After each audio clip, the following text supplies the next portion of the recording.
श्रीगणेशाय नमः। शान्तं शाश्वतं प्रमेयमनघं निर्वाणशान्तिप्रदं ब्रह्मा शम्भुफणिदृशेभ्य मनुष्यं वेदान्तवेद्यं विभुं रामाख्यं जगदीश्वरं सुरगुरुं मायामनुष्यं हरिं वन्देऽहं करुणाकरं रघुवरं गोपालचूडामणिं जो सर्वदा शांत शुद्ध नित्य सनातन और प्रत्यक्ष आदि प्रमाणों से रहित परहित मुक्ति और शांति के देने वाले हैं तथा जो ब्रह्मा शिव और शिव जी के द्वारा सेवित और वेदांत आदि ग्रंथों के जानने योग्य सर्वव्यापी एवं महासामर्थ्यवान और देवताओं के गुरु माया से मनुष्य रूप धारण किए हुए हैं। कृपा के निधान रघुकुल में श्रेष्ठ समस्त संसार के ईश्वर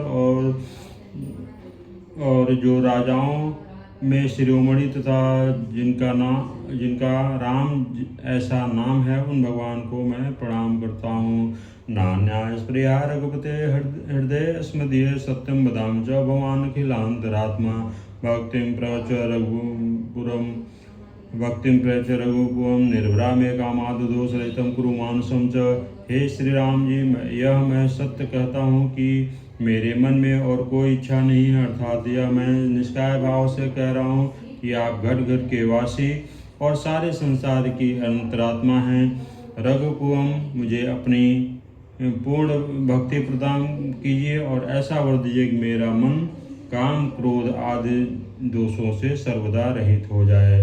अतुलित बलधामम हेम शैलावदेहम धनुजन किसानम ज्ञानी नाम अग्रगण्यम सकल गुणधानम वाड़ा नाम देशम रघुपत प्रिय भक्तम वात जातम नमामि।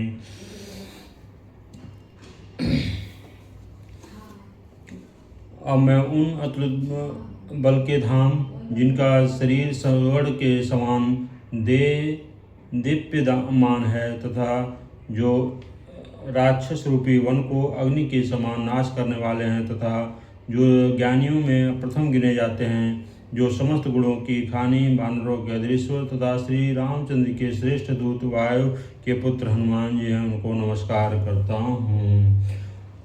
मंगल भवने मंगलहारी द्रवहु सुदशरथ अजिर बिहारी जामवंत के बचन सुहाए सुने हनुमंत हृदय अति बाए तब लोहि मोहि पर क्यों तुम वाई सही दुख कंद मूल फल खाए। तब जामवंत जी के सुहावने वचन सुनकर हनुमान जी के मन को बहुत अच्छा लगा। उन्होंने कहा, हे भाइयों, तब तक दुख सहकर और कंद मूल खाकर मेरी प्रतीक्षा करना। जब लगी आओ सीतय देखी हुई ही काज मोहि हर्ष विशेषी यह कही नाय सब कौ माता चले हर्ष ही धरु रघुनाथा। जब तक कि सीता जी को देखकर आऊँ यह कार्य हो जाए तो मैं प्रसन्न हूँ। ऐसे कहकर सबको सिर नवा हृदय में श्री राम जी का स्मरण करते हुए प्रसन्नता से चले। सिंधु तीर एक बूदर सुंदर कौतुक चढ़ेता ऊपर बार बार रघुवीर संहारी उतर के पवन तनय बल भारी। समुद्र के किनारे एक सुंदर पर्वत था, उस पर कौतुक से ही कूद कर चढ़ गए और बारंबार श्री राम जी का ध्यान करके महाबली हनुमान जी बड़े वेग से उछले। जय गिरि चरण दे हनुमंता चले सोगा पाताल तुरंता जिमिय मोग रघुपति कर बाना यही बात चले हनुमाना। जिस पर्वत पर हनुमान जी रखकर कूदे थे वह तुरंत ही पाताल को चला गया। फिर तो जैसे श्री राम जी का अमोघ बाण जाता है उसी भांति से हनुमान जी चलने धीरे रघुपति दूत विचारी मैनाक हो श्रमहारी। तब समुद्र ने श्री राम जी का दूत विचार कर कहा, हे मैनाक, तुम इनके श्रम को हरण करो। मंगल भवन मंगलहारी द्रवहु सुदशरथ अजिर बिहारी। हनुमान ते परसा कर पुन कीन प्रणाम राम काज कीन्हे बिनु मोहि कहाँ विश्राम। उसके उत्तर में हनुमान जी भी उस पर हाथ फेर कर बारंबार प्रणाम करने लगे और बोले कि श्री राम जी का कार्य किए बिना मुझे विश्राम कहा। जात पवन सुध वंदे का जाने क्यों बल बुद्ध विशेषा सुरसा नाम ऐन कै माता पटेन आय कहा ते बाता। उधर जब हनुमान जी को आते हुए देवताओं ने देखा तो उनके बल बुद्धि की विशेषता जानने की इच्छा की और सुरसा नाम सर्पों को माता को भेजा। उसने अगर यह बात कही आज सुरन मोय दीन आहारा, सुन हस बोले पवन कुमारा। राम काय कर फिर मैं आओ, सीता कर सुध प्रभु सुनाओ। आज देवताओं ने मुझे भोजन दिया, यह सुनकर हनुमान जी हंसकर बोले, अभी नहीं, अब मैं श्री राम जी का कार्य करके लौटूं और सीता जी का सुध प्रभु को सुनाया हूँ। तब तब बदन पैठे आई, सत्य कहो मोहि जान दिमाय। कौने जतन दे नहीं जाना, ग्रसन मोह कहे हनुमाना। हे माता तब मेरे मुख में आकर प्रवेश हे माता तब मैं मुख में आकर प्रवेश करूँगा, या मैं सत्य कहता हूँ, मुझे जाने दो। परंतु वह किसी भी उपाय से जाने नहीं देती। तब हनुमान जी ने कहा, मुझे ग्रास क्यों नहीं लेती। जो जन बरते बदन पसारा, कपतन कीन दुगुन विस्तारा। 16 जोजन मुक्ते ठयो, तुरत पवन सुत 32 भयो। तब उसने 1 जोजन पर्यंत अपना मुख फैलाया तो हनुमान जी ने उससे दुना शरीर बनाकर दिया। तब उसने 16 जोजन का मुख फैलाया तो हनुमान जी तुरंत ही 32 जोजन के हो गए। जस जस सुरसा वदन बढ़ावा, तास दुगुन को प्ररूप दिखावा। 100 जोजन ते आनन कीना, अतुल गुरु पवन सुतलीना। जैसे जैसे सुरसा ने मुख बढ़ाया, उससे दूना रूप हनुमान जी ने दिखा दिया। तब उसने 100 जोजन का मुख किया। तब हनुमान जी ने बहुत छोटा रूप धारण कर लिया। बदन पैठ पुन बाहर आवा, मांगा विदाता सिर नावा। मोह सुरन मोह जय लाग पठावा, बुध बल मर्म तोर मैं पावा। सुरसा के मुख में घुस फिर बाहर आए और विदा मांगी। तब सुरसा बोली, देवताओं ने मुझे इसलिए भेजा था कि सो तुम्हारी बुद्धि और बल पराक्रम का भेद मैंने पा लिया। दीन मंगल भवने मंगलहारी, द्रभौ सुदशरथ अजिर बिहारी।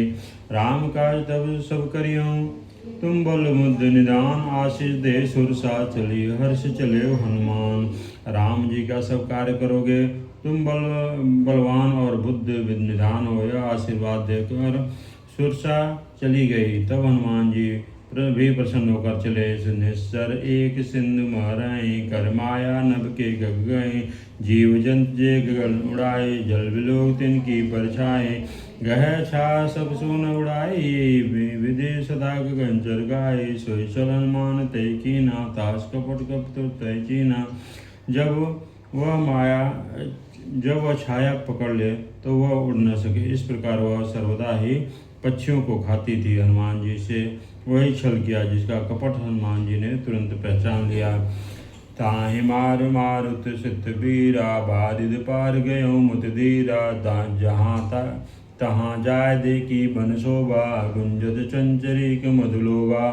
उसको चरणों से मारकर पवन सुत वीर मत धीर हनुमान जी समुद्र के पार पहुँचे। वहाँ जाकर उनकी वन की शोभा देखे कि जिसमें मधु के लोभ से भ्रमर गुंजार कर रहे थे।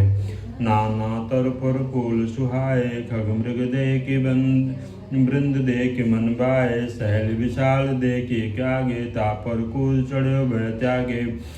वहाँ अनेक वृक्ष फल फूलों से शोभामान थे और पक्षी मृग आदि पशुओं के झुंड देख प्यारे लगते थे। वहाँ एक बड़ा पर्वत था जिस पर हनुमान जी कूदकर निर्भय हो चढ़ गए।